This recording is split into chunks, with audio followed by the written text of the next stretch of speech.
All right, guys, today we're going to be switching out a turn signal on a 2014 F150 that burnt out. So right now, the lower turn signal is the one that isn't working. So I will demonstrate it.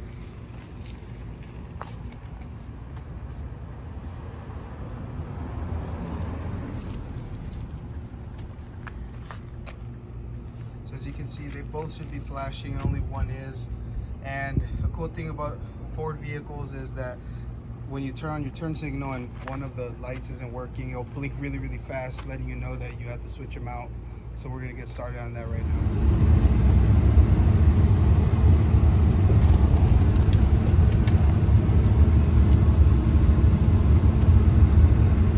Ready to take the whole housing unit out. It's super simple.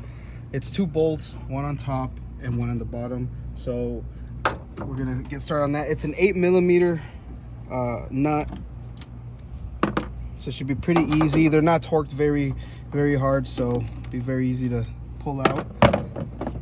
And the next step might be a little scary, but don't be scared, because you got to pull it out outwards towards you, and it might feel like you're gonna break something, but you're not.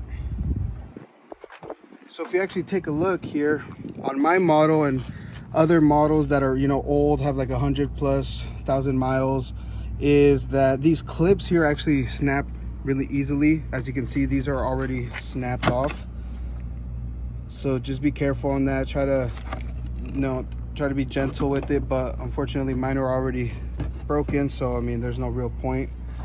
So the bottom one's the one that's out, so we're gonna disconnect it and twist until you feel that it's a little loose, and then you should just be able to pull it out. You might have to twist the other way. There we go.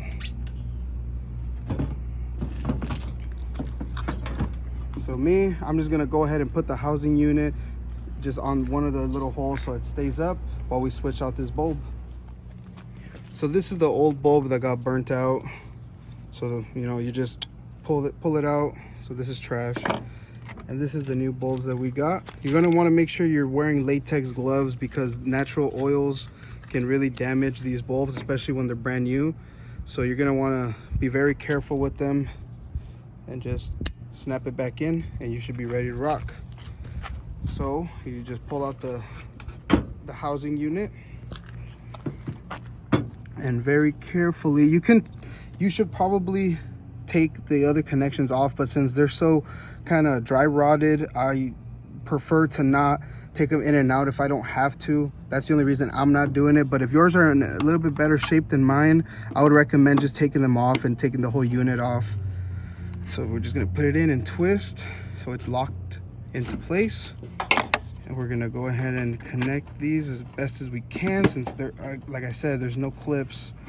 We're gonna make sure these other ones haven't loosened up while they've been moving, while we've been moving them around. And that's pretty much it. You guys are ready to go. We're gonna line up the holes.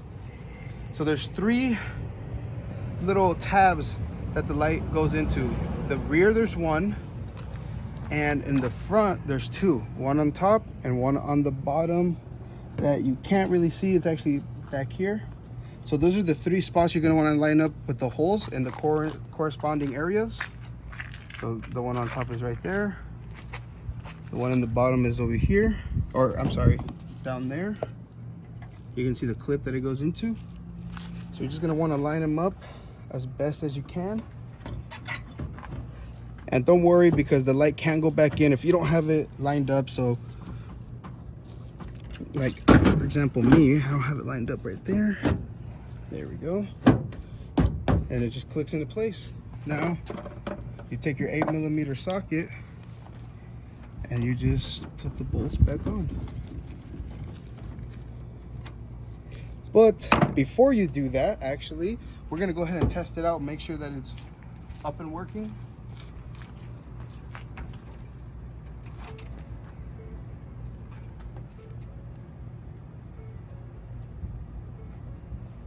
How are we looking? There we go. So now we have the nice and even clicks, and it's not going super fast anymore. that indicates that, you know, the light has been fixed. And as you can tell, the lights is working as it should. So now you're gonna go ahead and finish putting the nut back on. And just like that, you're all done. You've replaced the bulb.